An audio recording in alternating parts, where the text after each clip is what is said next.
கூடங்குளம் போராட்டம் உச்சகட்டத்தை அடைந்துள்ளதால் அணு உலையின் இறுதிக்கட்ட பணிகள் பெரிதும் பாதிக்கப்பட்டுள்ளன. மத்திய அரசிடம் நடத்திய பேச்சுவார்த்தையில் சுமூக முடிவு எட்டப்படாத நிலையில் கூடங்குளத்தில் அணு உலைக்கு எதிரான போராட்டம் அப்பகுதி மக்களிடம் தீவிரமடைந்துள்ளது.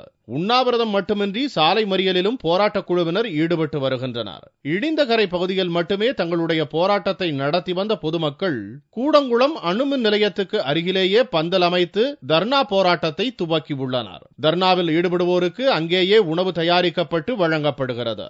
இது மட்டுமின்றி அணு உலைக்கு முன்பாக இரு பகுதிகளிலும் போராட்டக்காரர்கள் கற்களையும் முள் செடிகளையும் போட்டு அணு உலைக்கு செல்லும் பணியாளர்களை தடுத்து வருவதால் தொடர்ந்து 3வது நாளாக கூடங்குளம் அணுமின் நிலையத்தில் இறுதிக்கட்ட பணிகள் பாதிக்கப்பட்டுள்ளன. இதனிடையே தங்களுடைய போராட்டம் தொடரும் என்றும் இந்த பிரச்சனை தொடர்பாக பாரதிய ஜனதா மூத்த தலைவர் அத்வானியை சந்திக்க உள்ளதாகவும் போராட்டக் குழு ஒருங்கிணைப்பாளர் உதயகுமார் தெரிவித்துள்ளார். கூடங்குளத்திலே நடத்தப்படுகின்ற முற்றுகை போராட்டமும் இடிந்தகரையிலே நடந்து கொண்டிருக்கின்ற காலவரையற்ற உண்ணாவிரத போராட்டமும் காலவரையற்ற போராட்டங்களாக தொடர்ந்து நீடிக்கும் என்ற முடிவினை நாங்கள் எடுத்திருக்கிறோம். 27ஆம் தேதி மதுரைக்கு அத்வானி வராரு.